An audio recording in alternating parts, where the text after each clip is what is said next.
All right, last topic before we jump into cryptocurrencies is a very, very, very important backdrop to what's happening in the markets, why the economy is the way it is, and the biggest driver for people rushing into cryptocurrencies, especially large institutions. And that word is inflation. There's a lot of definitions about what inflation is. If you ask different economists from different schools, they'll give you a different definition. But we're going to walk you guys through the most commonly accepted definitions of inflation, what it actually means, what does it do to the price of goods and services, and where does crypto play into all of this. So let's start off by talking about what inflation is. The simplest way that we can explain inflation is an increase in prices and a simultaneous fall in the purchasing power of money. So what does that mean? That means that prices go up over time because the value of the currency is getting weaker. So let's take the US dollar, for example. And right here, guys, we have an example of the cost of bread over time. So in 1980, a loaf of bread, a pound of bread,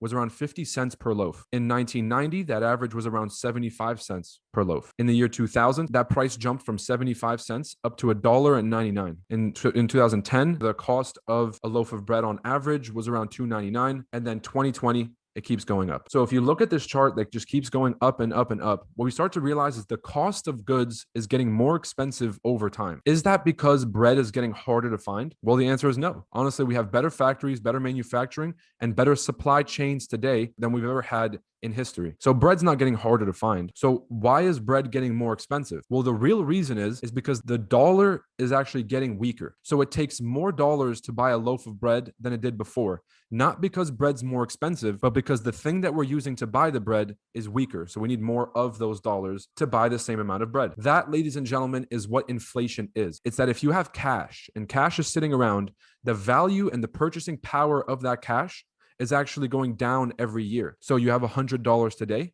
Next year, you'll only be able to buy $98 worth of goods. The year after that, you'll only be able to buy $95 worth of goods. So cash loses value every year because of this magic tax, this invisible tax that we have on called inflation. There are different types of inflation. People disagree about these all the time, and they use some of these as a reason to make certain policy decisions. But it's important for you guys to understand the different kinds of inflation because we see this in our daily life. The first one is wage inflation. So things get more expensive, the cost of living gets more expensive, and all of a sudden, wages start going up in your area. So you guys can think back 5, 10 years ago, what were people in high school that had jobs at fast food restaurants? What were they getting paid? Well, the answer is minimum wage. First, it was somewhere around $6. Then it went up to $7.15. And it sat at $7 for a long time. Now, because things have been getting more and more expensive, we're beginning to have wage inflation, where the value of those wages is starting to go up naturally because of the cost of living going up. Things are getting more expensive, so your boss has to pay you more. The second one is the most common measure of inflation. This is the one that we talk about in trading a lot. This is the one that you'll hear people on CNBC, all these money talk shows talk about. It's the consumer price inflation, okay, or CPI. Consumer price inflation is the price of goods and services that we pay when we go to the store. So this example that we looked at before where the price of bread was going up, okay, that's consumer price inflation. A consumer good is something that we all buy as customers, right? So it's things like necessities like food, all the way up to home goods and supplies, things like cars. Anything that's a consumer good gets put into this inflation number. And so if you go to the store and things are getting more expensive, you used to pay 20 for a haircut, now you're paying 30. You used to pay $10 for that pound of whatever at the store, now it costs $17. That is an inflation in the price of consumer goods. So we can say the CPI is going up or the consumer price inflation is going up. This is the one that we're all paying attention to right now in markets, and it determines the cost of living. The last one, this is the one that doesn't get commonly talked about, but it's the one that we're going to focus on in this course, which is asset inflation. When the dollar gets weaker, everything gets more expensive, but specifically assets, things that hold value, things that have a utility, they go up over time. So let's list some of those things that go up over time because of inflation. One of them is real estate, okay? So the value of property and the value of homes gets more expensive over time because of inflation and because of scarcity. They're not making more land, so it's only going to get more expensive. And the value of the dollar is dropping, so it's going to take more dollars to buy the same land in the future. So asset inflation works in our favor because if you own assets, when inflation happens, you become more wealthy because the price of your house just went up. The price of your stocks just went up. The price of your cryptocurrencies just went up. The price of your gold and silver sitting in the bank just went up. But if you don't own assets and the majority of the population doesn't own assets, then you actually get less wealthy during inflation periods, because the cash that you have in the bank, that emergency fund, because most people in the middle and lower income classes, they tend to put their money in savings, in cash for emergencies in case we need it, and they save. They're big savers. People on the wealthier side of the economy, they tend to invest more because they know that cash loses value. So they don't want to let cash sit around. Instead, they want to put the cash to use. They want to make it productive. So that's what I want you guys to focus on in this course, is that asset inflation is real because of the decrease in value of the dollar. And because they're printing more of it, inflation is going to keep going up, right? So the value of the dollar is going to keep getting weaker. And so you want to be owning assets. This is one last piece. The cause and effect is that money loses purchasing power. And so it's going to take more dollars to buy the same goods. The result is the cost of living goes up. The cost of leisure goes up.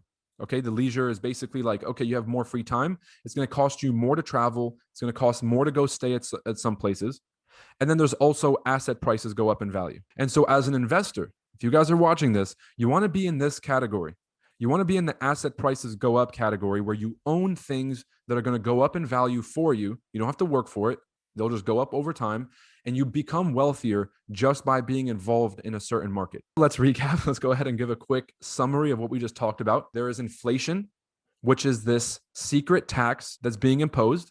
Inflation is caused by the excessive printing of money into the system. There's no scarcity for the money. And so the demand is low and the value goes down. The purchasing power is weaker. And so what happens is assets go up in price and cash loses purchasing power. So if you've ever heard the saying, cash is trash, that's where the saying comes from. Cash is trash because inflation makes sure that you lose money every year. So that's not a good investment for you to be thinking about. That's not financial advice.